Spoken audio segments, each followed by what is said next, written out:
All right, Mopar people, welcome back to the channel. I'm Justmoparjoe.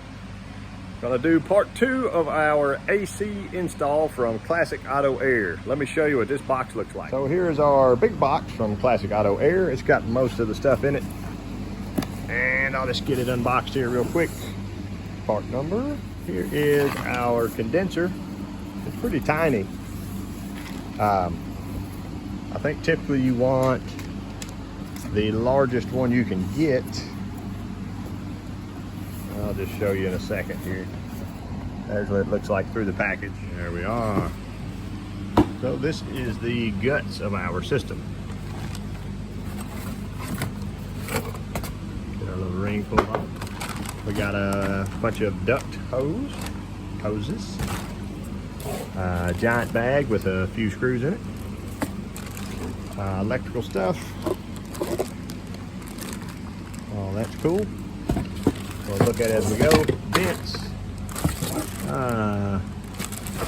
For the mounting bracket, our down tube for the drain. And this is probably the controller if I had to guess. There we are. So that's just a universal controller. 3-speed fan switch.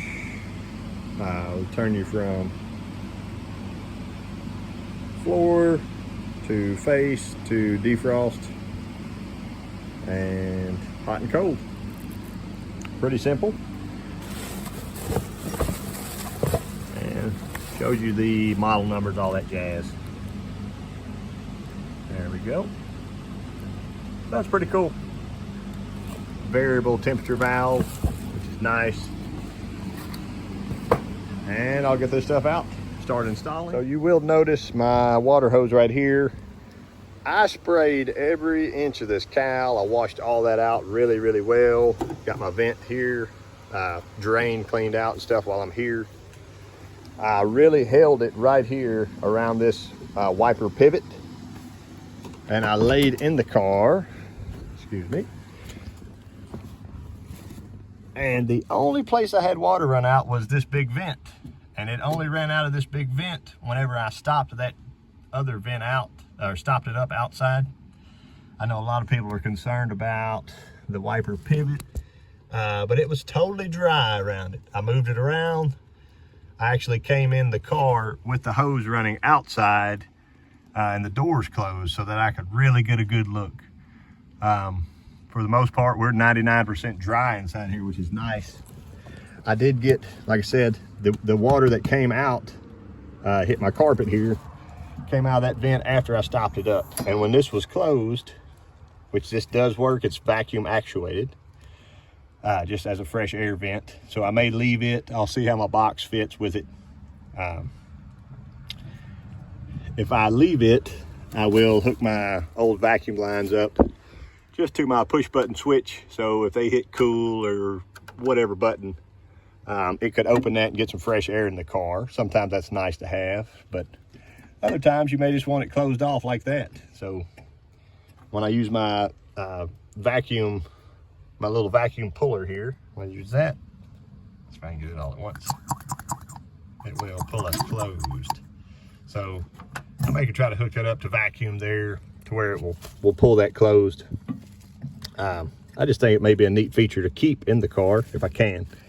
But I've got all this space through here. I've got to hook my wiper arm back up, but I'll show you the old box versus the new box now.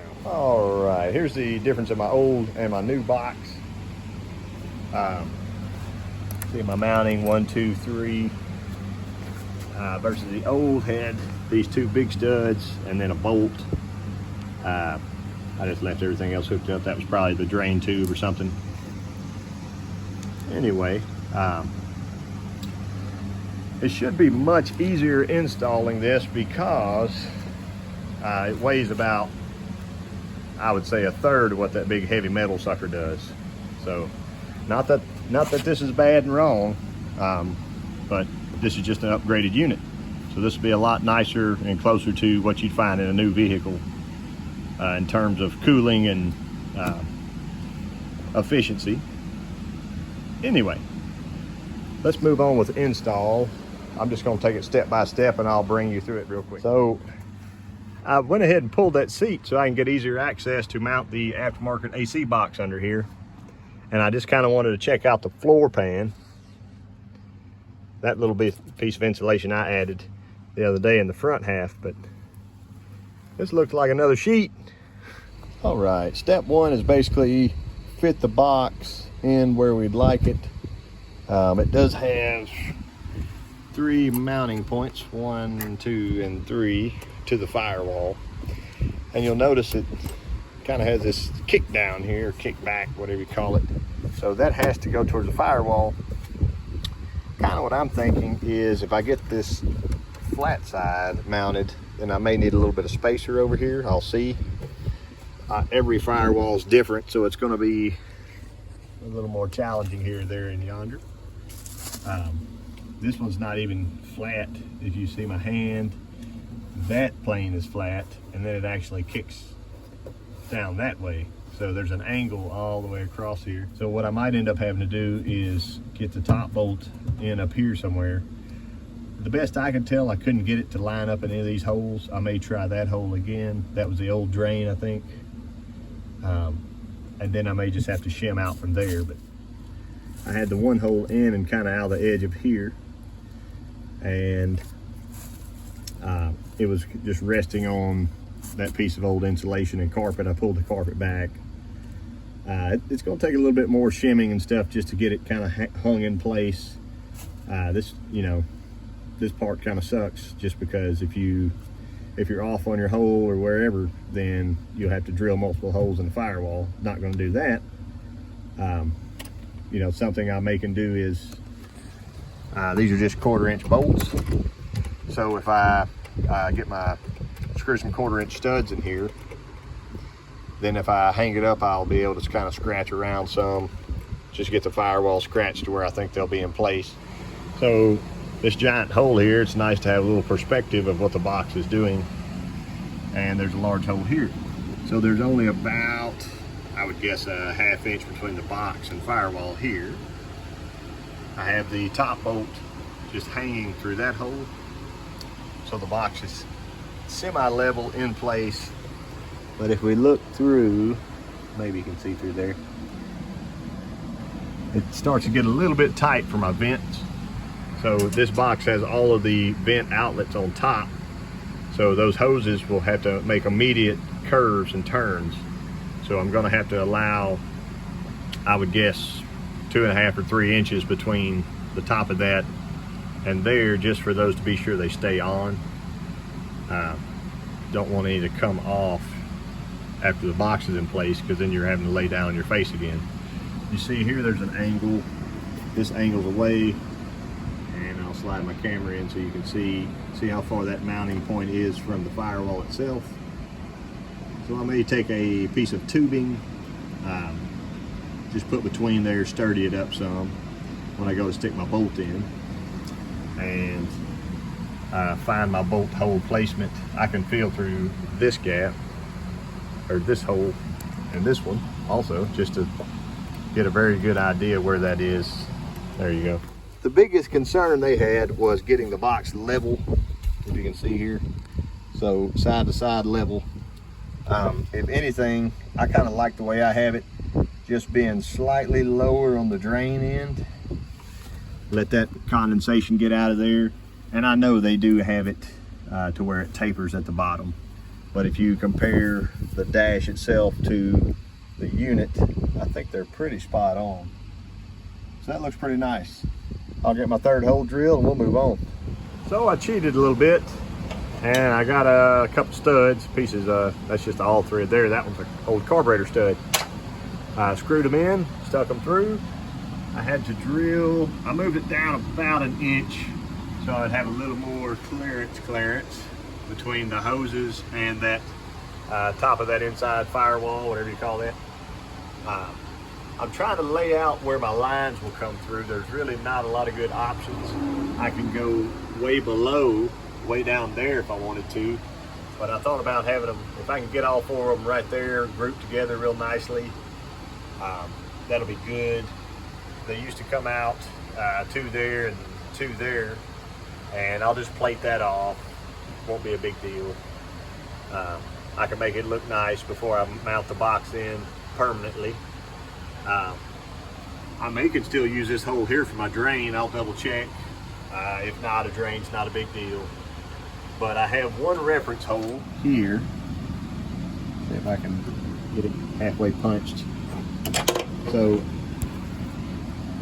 right there. There it is. So that's where the little piece of factory firewall insulation had a plastic tit that stuck through. That was basically the only hole over here I could reference from. So I'm going to get inside, take the box out. First, before I pull the box out, I want to look and see how close am I here and here and here and here. Can I actually use that area since it's so close to that bracket? Is there something here that would keep my hoses from being able to get around it? So I'll look inside now. Okay, so here is my blower motor. If you go up, you should be able to see the stud that I stuck through. Yeah, that's it. I'll just lay it up there. Okay, so how much space do I have on all sides of that? Plenty of room.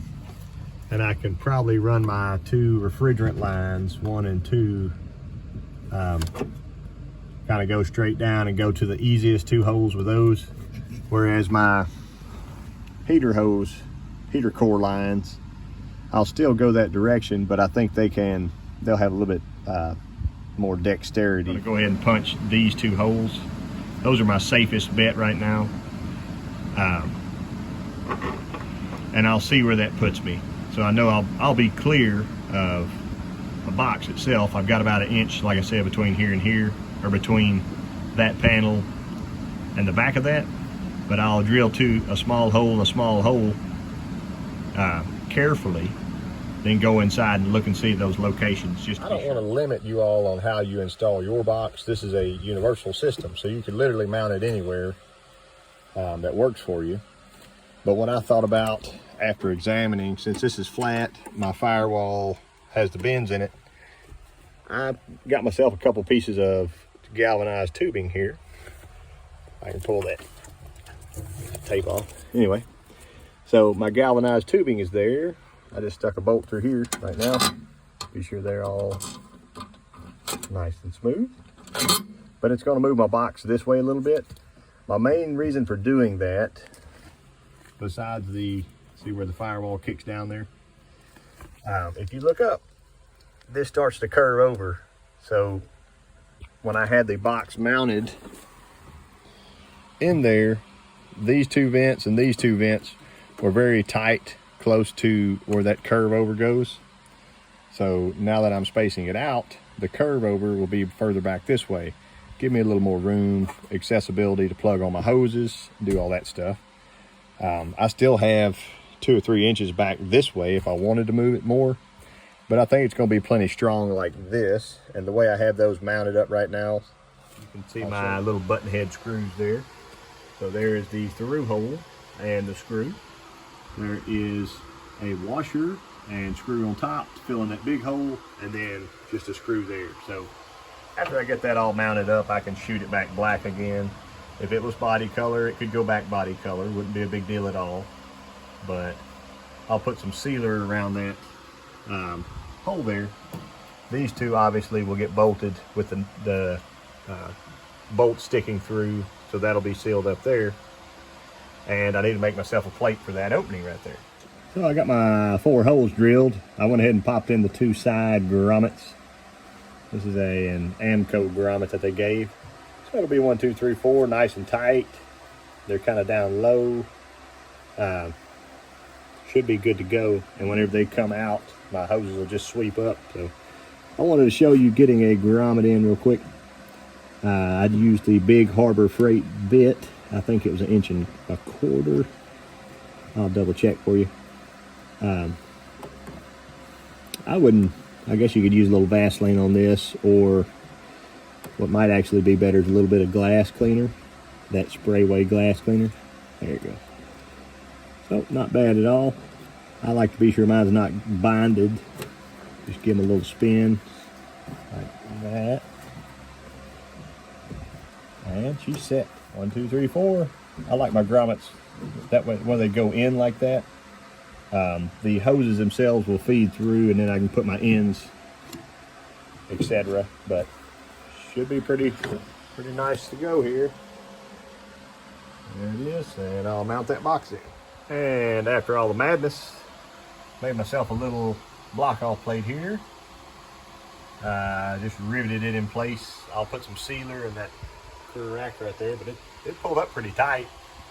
I got a few little holes there to plug off, but there we go. I ran a stud on this side, tried to make my life a little easier, and the 2 bolts here. I need to shoot that stuff black, and we'll look on the inside. We had a mission to get the unit level, and it has just a little bit of slope that way for the refrigerant line. I'm sorry, the condensate line. I don't know if I'll be able to hit my hole up there or not with it. My black plug is a little bit uphill, it seems. I'd hate for there just to be condensation staying in that line and not going out. So I may end up hitting a smaller hole there or a lower hole. The box itself is pretty sturdy. Let me move back. It's got a little wobble to it. I think I may try to bracket off of, example, like these screws here, or that top screw. If I can make myself a little bracket from there and go up. See, I've got a good mounter right there. So that screw to that bracket, that'd be a pretty easy one. The hoses themselves, if I can get my camera in here, it's a little tight up against that bracket. But the others have lots of room. So 2 or 3 inches easily. Real nice. Maybe I can bring you around. All in all, I feel pretty good about it. The last thing I wanted to show you were the my 4 grommets. You can see them there. 1, 2, 3, 4. And that is, excuse me, 3 or 4 inches. I know it's kind of a bad camera shot, but it is very hard to film this. But I think I'm gonna end it off there. Other interior stuff, I need to mount my vents under the dash. I may use one on each side. The factory vents are actually under the dash. You can see one over here, and there's one that mounts right here. So if I can reuse those, mount my other 2 kind of centered here, then they give you kind of these nice factory ones that pop up. That one's a little lazier. The spring loaded part of it is. This one will stay up and it can blow air in your face if you're sitting in the seat. So I'll play with that stuff next time. I will show you how I do it, but I appreciate y'all watching, and I'll catch you on part 3.